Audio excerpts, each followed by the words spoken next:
Bien, on arrive au module 2. J'espère que tu es toujours à 100%, que tu es toujours autant motivé, que tu as toujours, enfin, que tu as noté énormément de choses là, depuis qu'on a commencé cette formation.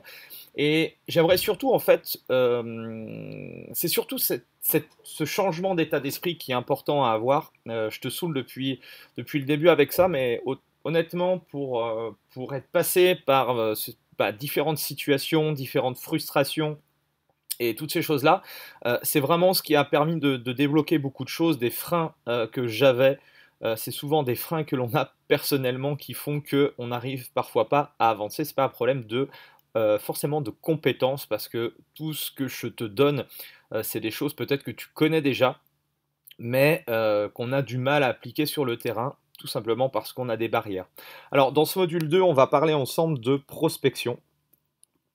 Et la prospection, alors quel que soit ton modèle économique, quel que soit l'endroit où tu réalises en fait tes sessions de coaching, la prospection, c'est l'art de récupérer des prospects, trouver des moyens d'avoir des prospects.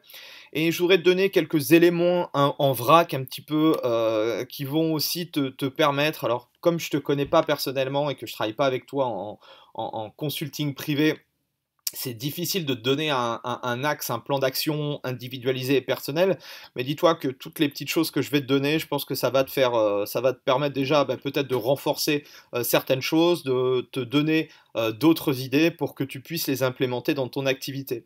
La première chose, en fait, surtout si tu vends du one-to-one notamment, c'est de planifier des rendez-vous de vente vraiment en face à face parce que le meilleur moyen, Internet, c'est intéressant, Facebook, c'est intéressant, les emails, c'est intéressant, mais la meilleure stratégie pour vendre quelque chose de cher, parce que je parle de cher, parce que le produit de coaching sportif, ça doit être un programme cher, c'est un programme cher.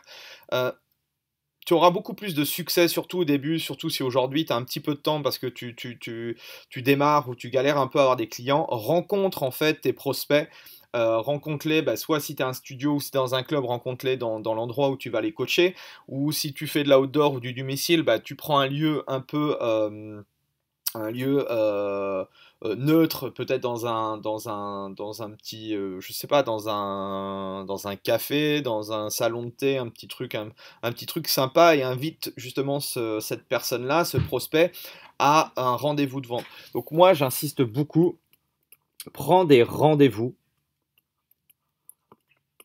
essaye d'avoir un agenda et fixe des rendez-vous de vente. Déjà, de un, ça va te permettre de progresser. Si aujourd'hui, tu n'as jamais fait de rendez-vous ou si tu n'en as pas forcément vraiment fait, essaye de te créer un rendez-vous d'agenda commercial comme un commercial qui aurait des rendez-vous. Ça, c'est hyper important. L'idée pendant ce rendez-vous, c'est de discuter en fait des attentes et des besoins de tes prospects. Je dis souvent que 70% de la vente, c'est de l'écoute active, et donc ça passe d'abord par cette notion de planification. Donc planifie tes rendez-vous de vente, au même titre que tu vas planifier tes sessions de coaching, planifie également tes sessions commerciales. Ensuite, explique bien en fait l'objet de ce rendez-vous parce que souvent on ne dit rien, on dit souvent voilà, on se retrouve à telle heure, à tel moment, puis je t'en dirai un peu plus. Explique-lui très concrètement ce qui va se passer en fait dans cet entretien de vente, combien de temps ça va durer à peu près, et quelle est la finalité en fait de ton rendez-vous de vente. Ça aussi c'est important parce que dis-toi que la personne qui est en face de toi, qui t'a contacté, soit sur des réseaux sociaux, soit, je sais pas, par téléphone ou autre, si tu lui expliques très clairement l'objet de... En fait, ce qu'il faut comprendre, c'est que à chaque étape, tu vends la prochaine étape jusqu'à la finalité, c'est qu'en face à face, tu vas vendre tes sessions de coaching. Donc, c'est-à-dire que c'est très compliqué surtout avec des personnes qui ne te connaissent pas, de vendre directement tes programmes de coaching. Alors que le fait de les avoir en face à face, tu vas voir que et ça t'est peut-être arrivé, c'est beaucoup plus facile en fait euh, de basculer sur les objections. Si par exemple la personne elle te dit telle ou telle chose, hop, tu enchaînes, tu peux reformuler les questions, tu peux argumenter, tu peux rebondir et tu peux continuer. Enfin voilà, c'est beaucoup plus simple de faire carrément une vente que si tu étais enfin, avec en lui envoyant des emails, en lui disant comment tu fonctionnes. Donc La première chose, c'est l'agenda. La deuxième chose, c'est expliquer très clairement, explication du rendez-vous de vente. Au même titre que tu vas expliquer ce que tu fais dans tes sessions de coaching, eh bien, explique ce que tu vas faire dans cet entretien de vente. Vends-le. Rappelle-toi la valeur que je te disais, la valeur ajoutée. Vends en fait ton rendez-vous de vente. C'est-à-dire que ton rendez-vous de vente, c'est aussi un moyen d'améliorer cette valeur-là et d'augmenter cette valeur perçue. Ensuite, la troisième chose, les clients. Ça, tu peux noter en caractère gras. Les clients ne sont pas égaux. Alors attention, ça aussi c'est un truc, c'est que même si les personnes en fait vont te payer à la fin, la finalité c'est de te payer peut-être le même package, dis-toi qu'il y a des clients qui sont super intéressants pour toi, de par le fait qu'ils vont être fidèles, de par le fait qu'ils vont te recommander, ils vont parrainer, ils vont te donner des témoignages. Ça, ce sont tes meilleurs clients.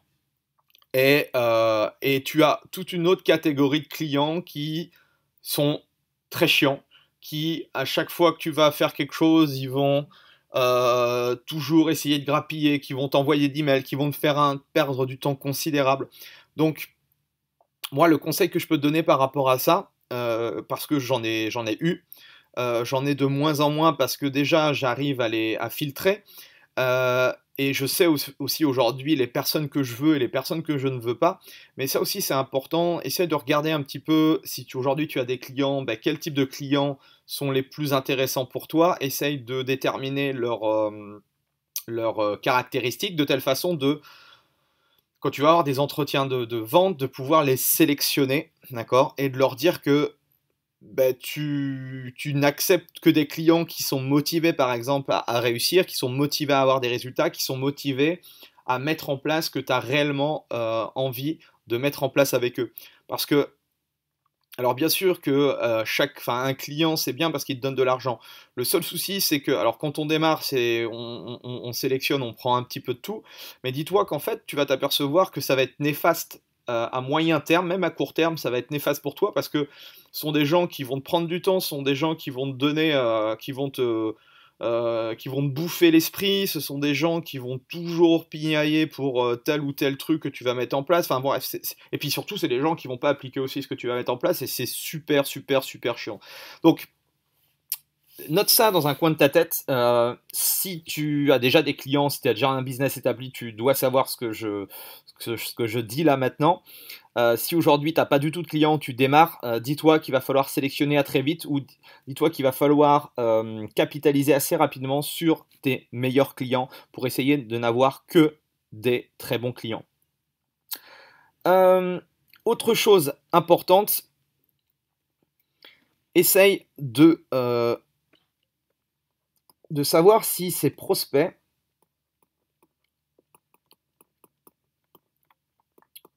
ont suffisamment d'argent, ou tout du moins ce sont des clients qui sont susceptibles de payer tes prestations. Même chose, moi il m'est arrivé au tout début, comme je ne qualifiais pas du tout les personnes qui me demandaient davantage de compléments d'informations sur ce que je proposais. Comme je les qualifiais pas, à la fin de la vente, donc je prenais une demi-heure avec eux, et je m'apercevais qu'en fait, ils n'avaient pas du tout d'argent, ils n'avaient pas forcément de moyens financiers pour m'acheter mes sessions. Et donc à partir de là, bah, en fait, c'est comme si j'avais perdu 30 minutes de mon temps parce que en fait, je parlais à des gens. C'est comme si moi aujourd'hui, il y a un commercial qui venait et qui voulait me vendre en fait je sais pas, un jet privé. Bon bah oui, je peux peut-être être encore que je sais pas ce que j'en ferais, mais ça peut peut-être être intéressant d'avoir un jet privé. Et j'aimerais bien avoir un jet privé, mais bah, je suis pas du tout un prospect qui est qualifié pour acheter un jet privé. Et donc, perdre du temps avec moi, c'est vraiment pas la bonne solution. Peut-être trouver d'autres personnes, peut-être moins de personnes, mais avoir vraiment des personnes qui ont le budget nécessaire pour prendre des sessions de coaching. Donc ça aussi, c'est super important. Essaye de sélectionner par l'argent. Alors je sais qu'il y en a qui vont dire que c'est mal parce que il y en a peut-être qui sont philanthropes ou qui font cette activité-là en tant que bénévole, mais si tu veux vraiment gagner de l'argent et développer ton activité et vivre de ta passion sans y passer 90 heures par semaine, eh bien il va falloir que tu prennes cette caractéristique en compte. La dernière chose que je vais voir avec toi dans ce module par rapport à cette notion de prospection et de prise de rendez-vous, l'idée c'est d'avoir en fait je te parlais de structure et de process. Moi, typiquement, par exemple, l'idée c'est en fait, je reçois un email ou un message sur Facebook, par exemple. Ce sont mes deux systèmes. Et ensuite, l'idée, alors il y a deux possibilités, c'est soit vous prenez des rendez-vous, enfin surtout si tu es tout seul et que tu es un peu débordé ou que tu veux pas prendre trop de temps, tu as deux possibilités, c'est soit tu as un email, toi en retour standardisé, ou soit le plus simple en fait, parce que souvent les emails c'est des retours d'emails et c'est des retours d'emails incessants. L'idée c'est de téléphoner, de faire du phoning. Donc déjà ça va tu vas prendre connaissance du prospect, de la personne, de qui elle est, et ainsi de suite. Il faut que ce soit un appel téléphonique qui soit relativement court, et à la fin c'est de lui vendre un rendez-vous en face à face. D'accord? Donc ça c'est le process que toi aussi, FAF. Hop, ça marche pas très bien. Donc rendez-vous en face à face. C'est un peu la structure. Voilà, moi je te conseille d'utiliser cette structure-là. Tu as ton tunnel où tu commences par avoir des emails ou des messages sur ta page Facebook. Tu leur demandes numéro de coordonnées de ton téléphone, numéro de téléphone pour pouvoir les rappeler, pour pouvoir convenir d'un rendez-vous. Et ensuite, tu as un rendez-vous en face à face qui te permet ensuite de pouvoir lui parler de ton service et des différents prix. Donc, essaye d'avoir cette structure-là, essaye d'avoir cette structure qui est standardisée de telle façon à perdre le moins de temps possible, parce que l'idée aussi de cette formation, c'est de prendre conscience que ton temps, c'est de l'argent, et que l'argent, tu le gagnes que quand tu es avec tes clients en opérationnel et que tu fais des sessions.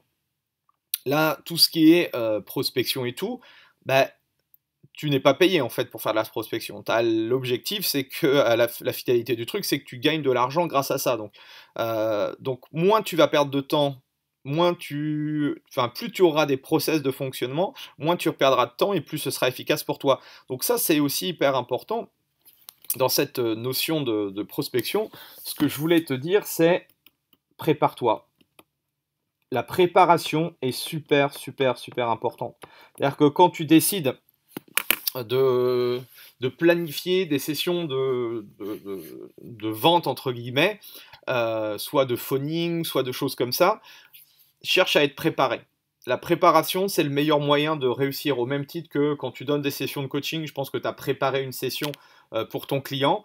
Dis-toi qu'en vente, c'est exactement la même chose. Et en plus de ça, toute cette phase de préparation, dis-toi que la finalité, à la fin, c'est de gagner de l'argent. C'est quand même hyper important. Et je pense qu'on ne prend pas assez le temps de préparer les choses.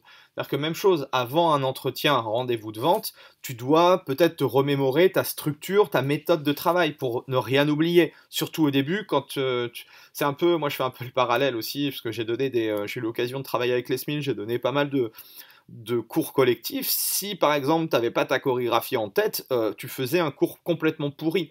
Le moment où la musique et la chorégraphie n'étaient plus un problème, tu pouvais réellement te concentrer sur les gens et être à 100% avec tes clients, et c'est là où en fait la magie, entre guillemets, des cours Les Mills opérait.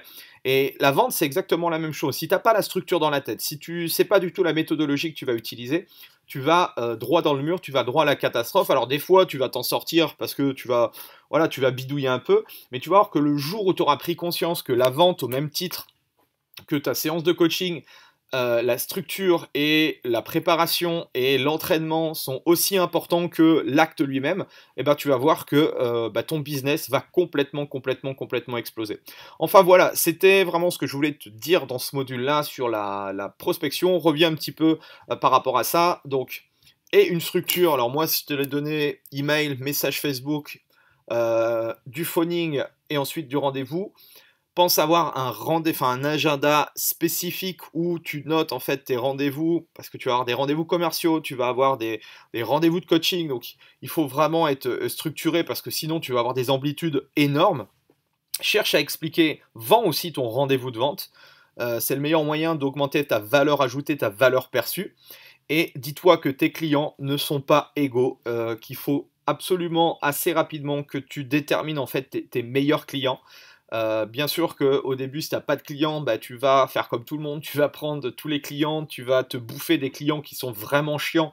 Mais bon, ça c'est je dirais, c'est la vie. Moi des fois, ça m'arrive aussi de me tromper, mais bon, ça arrive de moins en moins, mais ça arrive aussi quand même. Mais déjà en le sachant, en étant préparé à ça, tu vas voir que tu vas avoir un petit sourire quand tu vas avoir des gens qui sont hyper chiants et que tu vas te dire dans ta petite tête, euh, ah ouais, putain, celui-là, j'ai vraiment pas envie de l'avoir, donc je vais essayer de trouver des solutions pour pas l'avoir, ou tout du moins, je vais l'avoir peut-être sur le court terme pour avoir un peu d'argent, mais je vais vite m'en débarrasser pour avoir vraiment des clients qui sont intéressants. Tu vas voir que y a vraiment des clients qui sont vraiment bien, qui vont vraiment t'écouter, qui vont te recommander, et ce sont ces gens-là, en fait. Ce qui est cool dans notre métier, c'est que on n'a pas besoin d'avoir beaucoup de clients pour vivre de son activité, de sa passion.